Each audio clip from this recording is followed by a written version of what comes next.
আরে হাসিনা বাবু, তোমার কাছে রিক্সা? আমি তো দেখে অবাক হয়ে যাচ্ছি। তোমার কাছে তো আগে কোনো রিক্সাই ছিল না, তাহলে তুমি রিক্সা কোথায় পেলে? হ্যাঁ মোদিজি, ঠিকই বলেছ, আমার কাছে প্রথমে রিক্সা ছিল না, কিন্তু আমি এখন রিক্সা কিনে নিয়েছি। কিন্তু হাসিনা বাবু, একটা কথা বলো। কিছুদিন আগে আমি দেখলাম তুমি গ্রামে গ্রামে মাছ বিক্রি করে বেড়াচ্ছিলে। মাছের ব্যবসা কি হলো? মাছ বিক্রি করা বন্ধ করে দিয়েছো তুমি? হ্যাঁ মোদিজি, মাছ বিক্রি করা বন্ধ করে দিয়েছি। কি করব বলো, কি করব? লোকজন ধারে বাকিতে মাছ কিনে খাই, কেউ পয়সা দেয় না। সেই কারণে মাছের ব্যবসা বন্ধ করে দিয়ে রিক্সা কিনে নিয়েছি। হাসিনা বাবু, একটা সত্যি করে কথা বলবা? সারা দিনে তুমি কত টাকা ইনকাম করো এই রিক্সা থেকে?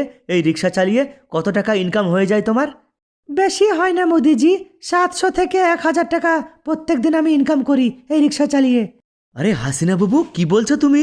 বেশি ইনকাম করতে পারো না, আবার বলছো 700 থেকে 1000 টাকা ইনকাম হয়? আরে ভালোই তো হয়। আমিও ভাবছি একটা রিক্সা কিনবো হাসিনা বাবু।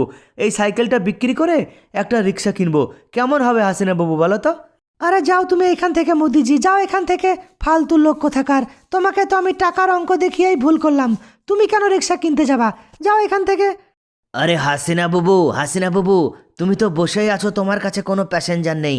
আমাদের দুইজনকে ইশারা পর্যন্ত, সিগন্যাল পর্যন্ত ছেড়ে দিবে তুমি? আরে কেন ছাড়বো না ইউনুস ভাই, কেন ছাড়বো না? আমার তো এইটাই কাজ। এসো উঠে বসো, কিন্তু 50 টাকা করে ভাড়া দিতে হবে।